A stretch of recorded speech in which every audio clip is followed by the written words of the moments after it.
জায়েদ খানের প্রার্থিতা বাতিল করেছে আপিল বোর্ড। নিপুণকে বিনা প্রতিদ্বন্দ্বিতায় বিজয়ী ঘোষণা করা হয়েছে। শনিবার বিকাল 5টায় সমাজ কল্যাণ মন্ত্রণালয়ের নির্দেশ মতো 2 সাধারণ সম্পাদককে নিয়ে সভা আহ্বান করে শিল্পী সমিতির নির্বাচনের আপিল বোর্ড। এই সভায় আপিল বোর্ডের চেয়ারম্যান সোহানুর রহমান সোহান এই ঘোষণা দেন।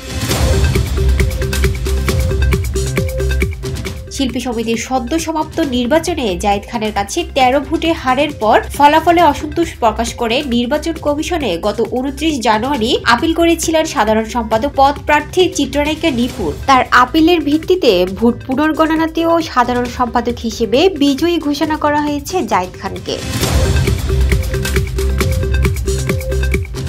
এ নিয়ে রোববার বিকেলে জাতীয় প্রেস ক্লাবে কার্জন নিপুণ পরিষদের নির্বাচন পরবর্তী সংবাদ সম্মেলনে বিস্ফোরক অভিযোগ তুলেছিলেন নিপুণ। নির্বাচনের সাধারণ সম্পাদক হিসেবে নির্বাচিত জায়েদ খান পান 176 ভোট, অন্যদিকে নিপুণ পান 163 ভোট। নির্বাচন কমিশনের পক্ষ থেকে বলা হয় নিপুণের 26টি ভোট বাতিল হয়েছে।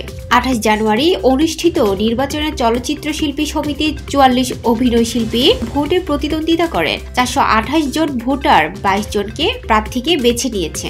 এবারের নির্বাচনে সভাপতি পদে অভিনেতা মিশা সওদাগর এবং সাধারণ সম্পাদক পদে চিত্রনায়ক জায়েদ খান এক প্যানেল থেকে নির্বাচন করেন। প্রতিদ্বন্দ্বী প্যানেলে সভাপতি পদে অভিনেতা ইলিয়াস কাঞ্চন এবং সাধারণ সম্পাদক পদে চিত্রনায়িকা নিপুণ আক্তার নির্বাচন করেন।